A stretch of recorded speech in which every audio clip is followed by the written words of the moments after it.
শিমুল আর পরাগ কি বাস্তবে প্রেমে পড়েছিল সিরিয়াল চলাকালীন? বিস্তারিত জানতে ভিডিওটি দেখুন। বাসব দত্ত চট্টোপাধ্যায়, মানালি মনীষা দে, স্নেহা চট্টোপাধ্যায়, রীতা দত্ত চক্রবর্তীরা দুর্দান্ত অভিনয় করেছে কার কাছে কই মনের কথা সিরিয়ালে।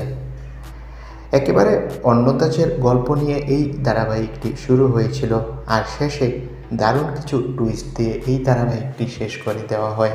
তবে কার কাছে কই মনের কথা ধারাবাহিকটি শেষ হলেও এই ধারাবাহিকের প্রধান নায়ক পরাগ আর শিমুলের অনেক কথা সামনে এলো। এই ধারাবাহিক চলাকালীনই নাকি তাদের মধ্যে বেশ ভালো বন্ধুত্ব গড়ে ওঠে, আর এই বিষয়টা খুব ভালো চোখে দেখেননি সিরিয়ালের অন্যান্য তারকারা। আর অনেকে তাদের নামে গুজব রটিয়ে দেয় তারা নাকি প্রেম করছে।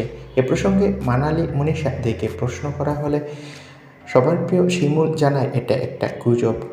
দ্রোণ মুখার্জির সাথে তার বন্ধুত্ব গড়ে উঠেছে, তবে তারা প্রেম করেনি। তো বন্ধুরা, এ বিষয়ে তোমাদের মন্তব্য কি কমেন্ট করে জানাও। ধন্যবাদ।